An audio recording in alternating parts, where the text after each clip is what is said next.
Tanaman labu di kebun tuh menjalar kemana-mana. Ini sudah mulai menguning, daunnya sudah banyak yang menguning. Ini bukan karena hama, karena memang buah labu di sini hampir semuanya sudah mendekati panen. Hari ini saya akan panen dan ini panen gelombang ketiga. Saya akan lihat ada berapa labu yang bisa dipanen. Agak ngeri-ngeri sedap ya ketika masuk ke tanaman ini.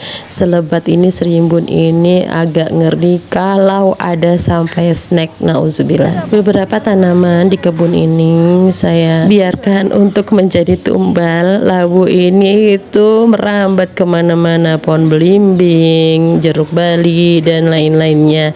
Mudah-mudahan nggak sampai rusak. Ada yang bilang kalau panen labu kuning itu sampai batangnya kering. Batang kering berarti tandanya sudah mulai bisa dipanen.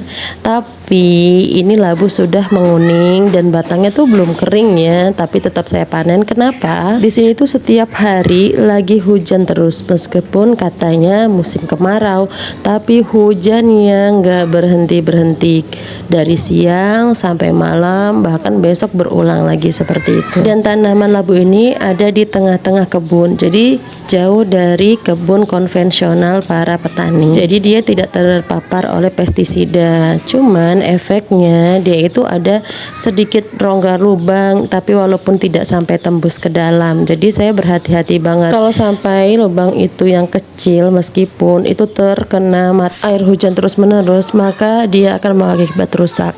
Karena beberapa hari ini labu di kebun ini sudah rusak cukup lumayan ya, 2 atau 3. Jadi saya panen aja dan beberapa buahnya saya bagikan ke beberapa kenalan. Dari sekian tahun berkebun organik dan beberapa kali panen labu, ini tuh panen labu yang paling terbanyak. Seneng banget ya bisa panen labu kuning ini, meskipun tanpa harus menanam, tanpa merawat. Masya Allah dia menghasilkan buah.